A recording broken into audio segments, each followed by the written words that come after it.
Hello everyone, mobile servicing করার টাইমে আমাদের একটি বড় সমস্যা হয় কি ফিক্সড ব্যাটারিগুলো কীভাবে রিমুভ করব। আর ফিক্সড ব্যাটারি রিমুভ করার জন্য আমরা সবাই ম্যাক্সিমাম টাইমেই এরকম কিছু টুলস ইউজ করি। আসলে এই টুলসগুলো ইউজ করা ঠিক না, কারণ এই টুলসগুলোতে ইউজ করার টাইমে আপনার ব্যাটারির মধ্যে এটা ঢুকে যেতে পারে, যেমন টুইজারের মাথা বা এইরকম চোখা মাথার কোনো কিছু ইউজ করা ঠিক না, কারণ এতে ব্যাটারিতে ঢুকে যাওয়ার সাথে সাথে ব্লাস্ট হতে পারে, আবার আপনার ব্যাটারি ড্যামেজ হতে পারে।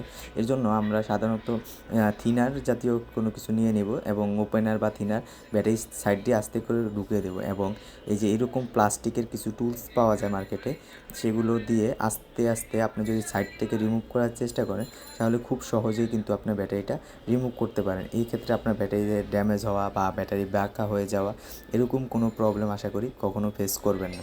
তো এই ধরনের মোবাইল সার্ভিসিং রিলেটেড ভিডিও এবং আপনার মোবাইল সার্ভিসিং সম্পর্কে বা আপনার মোবাইল সম্পর্কে কোনো ভিডিও দেখতে লাইক অ্যান্ড ফলো করে সাথে থাকুন।